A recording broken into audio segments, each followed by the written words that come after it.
19 март президенти ҷумҳурии Тоҷикистон пешвои миллат муҳтарам Эмомалӣ Раҳмон дар иҷлосияи якуми маҷлиси намояндагони Маҷлиси Олии Ҷумҳурии Тоҷикистон даъвати ҳафтум иштирок ва суханронӣ намуданд. кори иҷлосияи якуми маҷлиси намояндагони Маҷлиси Олии Ҷумҳурии Тоҷикистон бо ҳайати нави вакилони мардумӣ ки рӯзи 2 марти соли равон интихоб шуданд, аз ҷониби вакили Асамба Калонсол раиси ҳизби аграрии Тоҷикистон Рустам Латифзода кушода эълон гардид. дар оғози иҷлосия суруди миллии ҷумҳурии Тоҷикистон садо дод.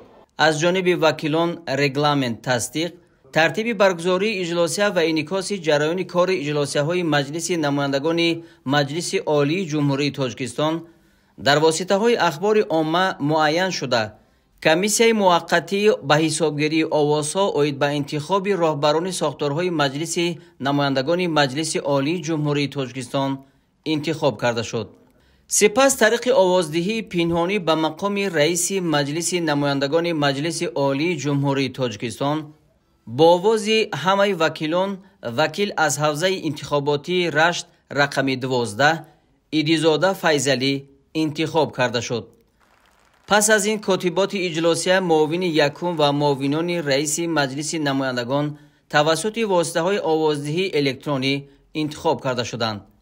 ба вазифаи муовини якуми раиси Маҷлиси намояндагони Маҷлиси Олии Ҷумҳурии Тоҷикистон вакил аз ҳавзаи ягонаи умуми ҷумҳуриявӣ Шермуҳаммад Шоҳиён ва муовинҳои раиси Маҷлиси намояндагони Маҷлиси Олии Ҷумҳурии Тоҷикистон вакил аз ҳавзаи интихоботии Хуҷанд рақами 13 Мавсума Муинӣ ва вакил аз ҳавзаи интихоботии рақами 41 Хорух Гиёзода Азиз интихоб гардиданд. пас аз интихоби роҳбарияти Маҷлиси намояндагони Маҷлиси Олии Ҷумҳурии Тоҷикистон, президенти Ҷумҳурии Тоҷикистон пешвои миллат муҳтарам Эмомалӣ Раҳмон суханронӣ карда, пеш аз ҳама вакилони нави парлумони кишварро бо интихоб шуданашон ба ин мақоми баланду пурмасъулият табрику таҳният гуфтанд. таъкид гардид ки вакилон бояд тамоми кӯшишу талош ва донишу таҷрибаи худро ба он равона созанд ки ба эътимоди мардуми кишвар сазовор бошанд. роҳбари давлат аз натиҷаҳои интихобот ки рӯзи 2 марти соли ҷорӣ дар фазои озоду демократӣ ва шаффоф баргузор гардид изҳори қаноат намуданд. аз вакилон талаб карда шуд ки барои амалӣ кардани барномаи пешазинтихоботии худ саъю талош намоянд, зимни қабули қонунҳо ва ҳалли дигар масъалаҳо манфиати ҷомеа, давлат ва шаҳрвандонро меҳвари фаъолияти хеш қарор диҳанд. инчунин барои рушди устувори иқтисодиву иҷтимоии кишвар ва болоравии сатҳи некуаҳволии сокинони мамлакат содиқона кӯшиш намоянд. президенти кишвар муҳтарам Эмомалӣ Раҳмон иброз доштанд ки ба ҳайати нави парламент олимон, ҳуқуқшиносону иқтисоддонҳо, саноатчиён ва кормандони соҳаҳои илму маориф, тандурустӣ, кишоварзӣ, энергетикаву сохтмон ва намояндагони касбу корҳои дигар интихоб гардиданд ки ҳар яки онҳо мутахассиси соҳибтаҷриба ва шахсиятҳои обрӯманду шинохтаи ҷомеа мебошанд. аз ҷумла таъкид шуд ки ба ҳайати парламенти даъвати нав 18 нафар бонувон интихоб шуданд ва ин шумора аз вакилони даъвати гузашта 4 нафар зиёд буда, аз иштироки фаъоли онҳо дар корҳои давлативу ҷамъиятӣ ва баландгардидани мақоми зан дар ҷомеа дарак медиҳад. сарвари давлат муҳтарам Эмомалӣ Раҳмон нақши қонунгузориро дар амалӣ гардидани ҳадафҳои стратегии кишвар муҳим арзёбӣ намуда, талаб карданд ки фаъолияти парламенти Тоҷикистон дар ин самт боз ҳам тақвият дода шавад. президенти кишвар муҳтарам Эмомалӣ Раҳмон дастур доданд ки мақоми қонунгузор ҳамкориро бо мақомоти дахлдор, хусусан бо субъектҳои ҳуқуқи ташаббуси қонунгузорӣ ва мақомоти татбиқкунандаи ҳуқуқ вусъат бахшад.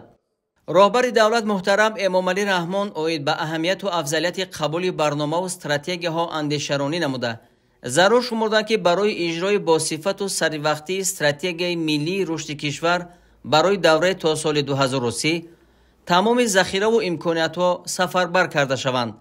пешвои миллат ба вакилони Маҷлиси намояндагон дастур доданд ки ба рақамикунонии фаъолияти худ ва гардиши электронии ҳуҷҷатҳо диққати ҷиддӣ диҳанд.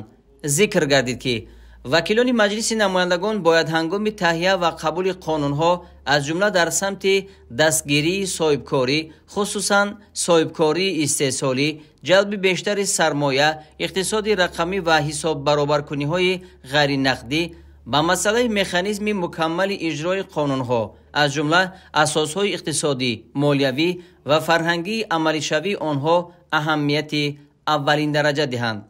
از تشبث جهانی تاجیکستان دایر به پیشبرد مسائل آب و اقلیم از جمله حفظ پریخ‌ها یادآور شده، سرور دولت ضرور دانستند که پارلمانت در این سمت سهمی باثمر خود را گذارد.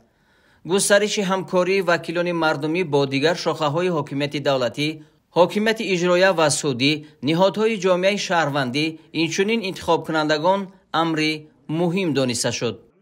پیشوای ملت محترم امام علی رحمان از وکیلان دعوت نمودند که در همه چاره‌بینی‌های جمعیتی و سیاسی کارهای خیر و سازنده پیش صف باشند، از خود فرهنگ بلند سیاسی نشان دهند، در رعایت قانون، صداقت به وطن و مردم تاجیکستان نمونه عبرت و با همه گونه قانون ویرانکنی از جمله کورپسیا آشتیناپذیر باشند. ضرورت اشتراک فعال وکیلان در روند آمادگی به جشن بزرگ ملی 35 سالگی استقلال دولتی تاکید کرده شد. در فرآورد سخن پرزیدنت کشور محترم امام علی رحمان با اعتماد کامل ابراز نمودند که وکیلان وظیفه در کنستیتوسیا و قانونها معین شده خود را با حس بلند وطنداری و درک مسئولیت به خاطر پیشرفت امروز و فردای تاجیکستان، رشد استوار و با سرعت اقتصادی و اجتماعی کشور، تأمین ولایت قانون و حفظ حقوق و آزادی‌های انسان در سطح بلند و با ثمر عمل می‌کنند.